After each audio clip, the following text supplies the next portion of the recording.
Welcome back. All right, so Bruce Cassidy fired today. We're going to talk about this. We're going to talk about this and where Boston's at, because I think where Boston thinks they are and where Boston actually is, I mean, physically they're in Boston. It'd be weird if they were, sorry guys, you're in Dayton. Why are we in Dayton? It's just it happened a while ago. We didn't have the heart to tell you. So for the Boston Bruins firing Cassidy, the question I have is why. They're saying they're looking for a new voice in the locker room. No.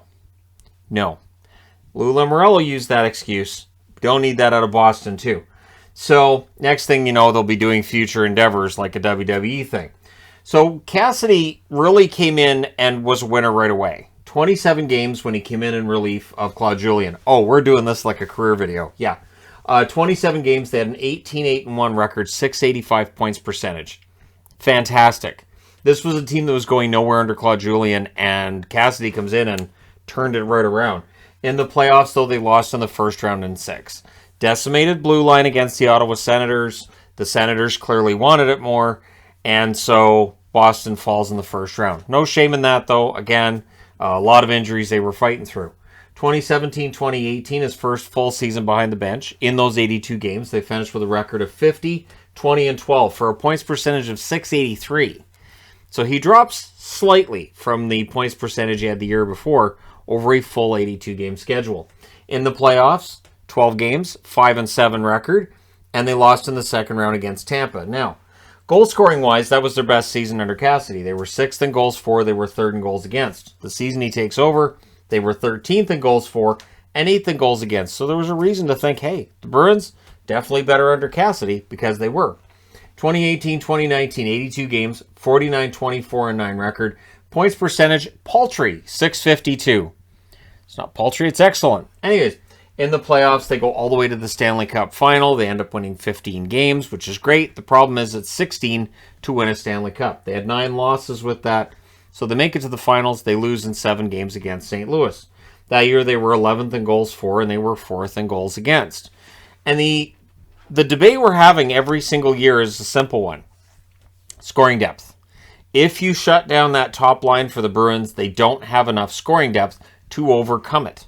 And so that's a problem. 2019-2020, 70 games, a record of 44, 14, and 12 as they piled up the loser points that year. But those loser points helped them get to a points percentage of .714, which is the highest they had under him. President's Trophy and all that. Well, since they won the President's Trophy, they can't win the Cup. You can't have both. They finished with a record of 5-8 in 13 games that year. So in the playoffs, they lose against the Tampa Bay Lightning. That should be a record of, that's fine. Oh, right, because they had that silly round robin, right? So, yeah, they finished 5-8 in the playoffs because that includes the round robin games as well. 2020-2021, they played 56 games that year, so that's just divisional play. 33, 16, and 7 record, .652 points percentage. So again, .652, that's bad by Bruce Cassidy standards. Now in the playoffs, they finish 6-5 in 11 games. They lose in the second round against the New York Islanders, a team that was definitely capable of locking down that top line. So the Boston Bruins this year were looking for scoring depth.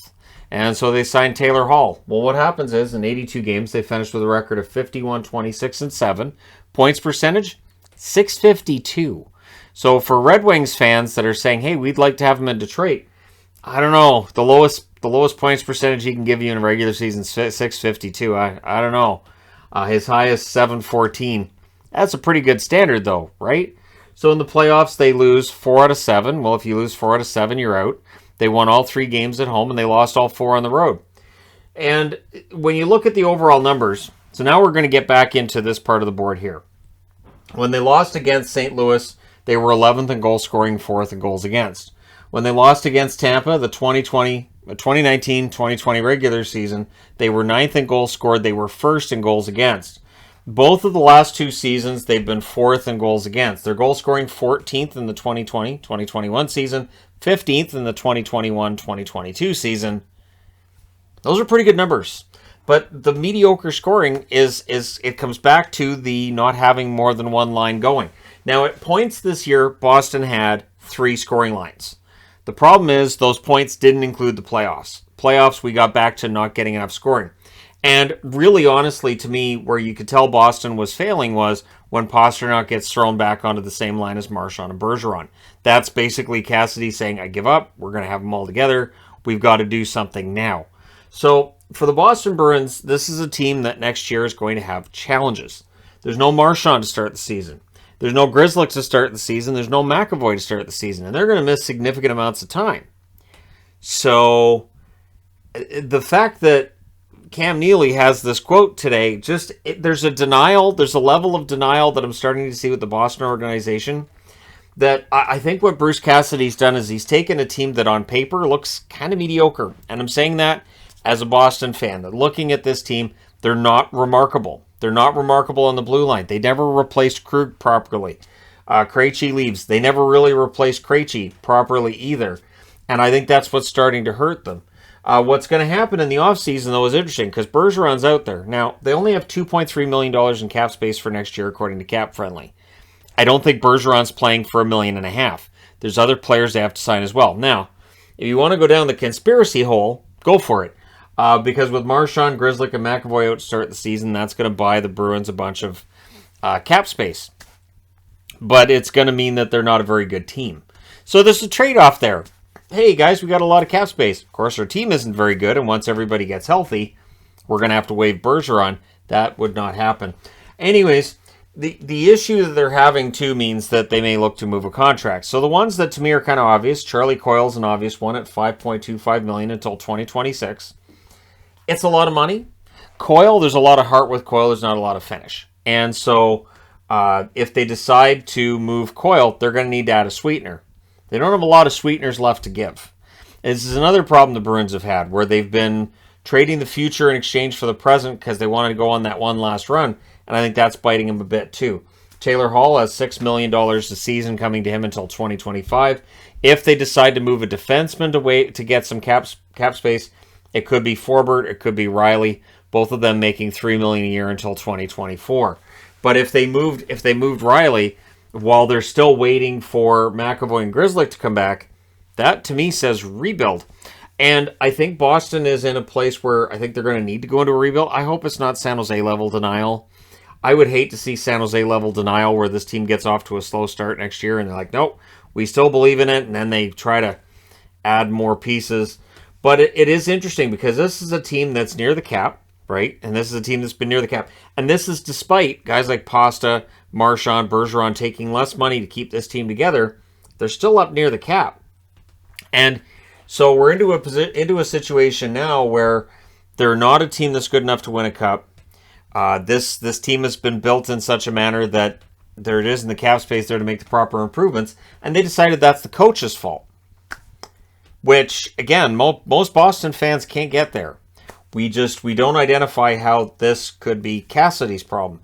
I understand Cassidy and DeBrusk, there's a disconnect there. And I understand there might be other problems. And it's possible.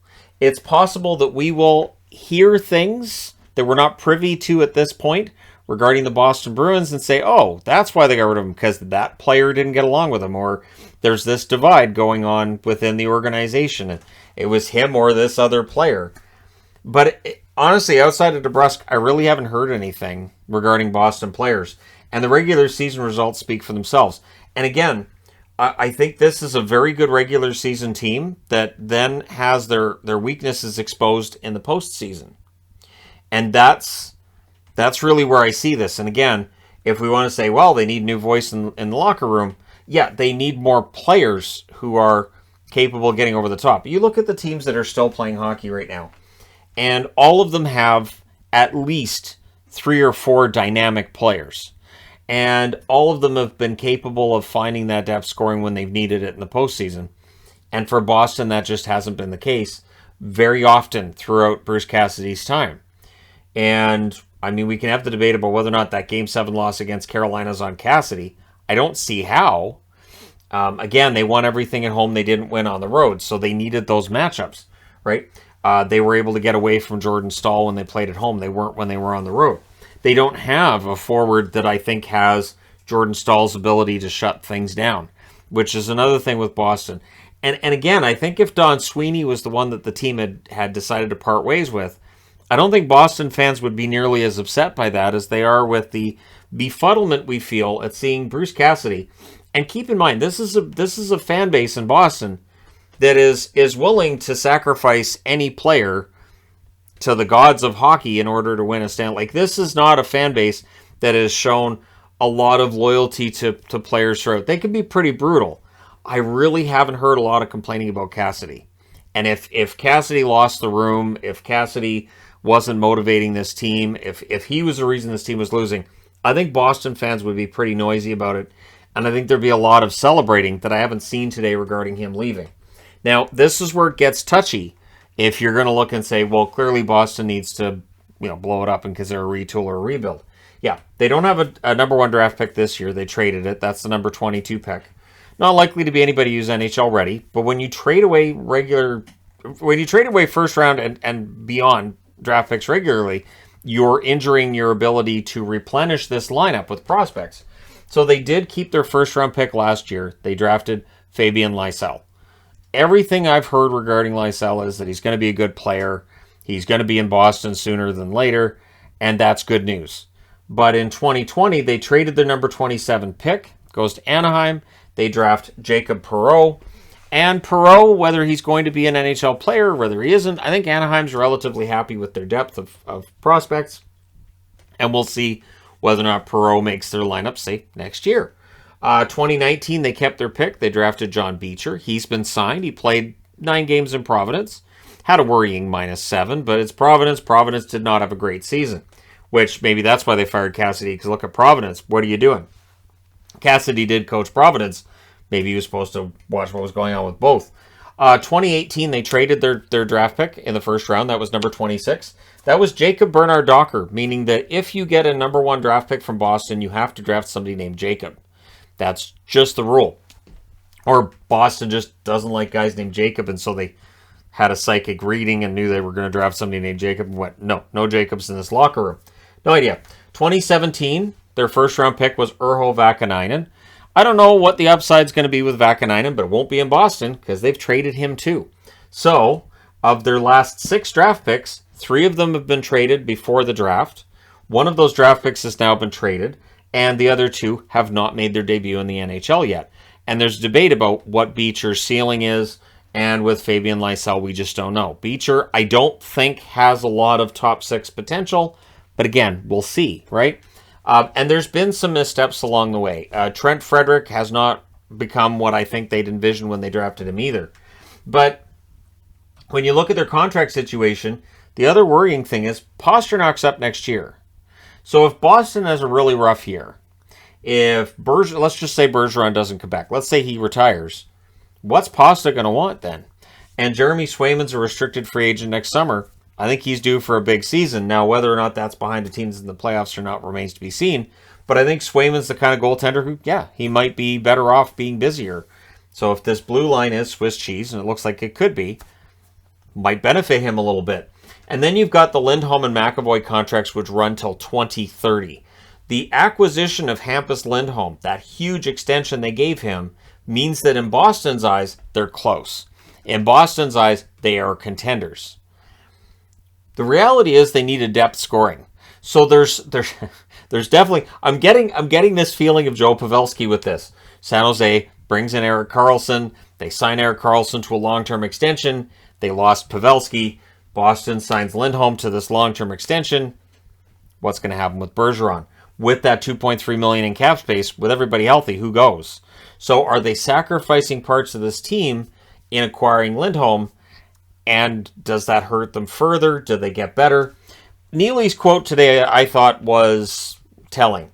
I have the utmost confidence in Don, that's Don Sweeney, to conduct a thorough search to identify the best candidate that is going to help our team reach its full potential. So, regular season, they figure that's what they are. That's what this quote tells me. Postseason, they think this is where they're underachieving. My stance, regular season, a coach can cover those issues with their depth. Postseason, a team can key on that lack of depth and make it a lot harder to get further in the playoffs. So yes, Boston's only made it out of the second round twice in the entire time Cassidy's there. I don't think that's on Bruce Cassidy. So, let me know your thoughts in the comment section below as always. Don't forget to hit like and subscribe. If you're browsing your way through, you just happened upon this video. And I hope I'm wrong. I hope that Boston proves me wrong next year and they win a Stanley Cup and everything. But I'm not going to hold my breath because I enjoy breathing every day. I enjoy living. And I don't see it. But, well, you know, they've surprised me before. I did not expect them to win as many games as they did this year or last year. And I feel like they've been defying gravity in the standings for a while. And I put that on Bruce Cassidy's ability to mix up the lines and make the right line changes when needed. I'll be interested to see what his replacement does. No pressure. Let me know your thoughts, though, in the comments section below, as always. Don't forget to hit like and subscribe. If you're browsing your way through, you just happened upon this video. Thank you guys so much for watching, for all your support. I will talk to you again soon.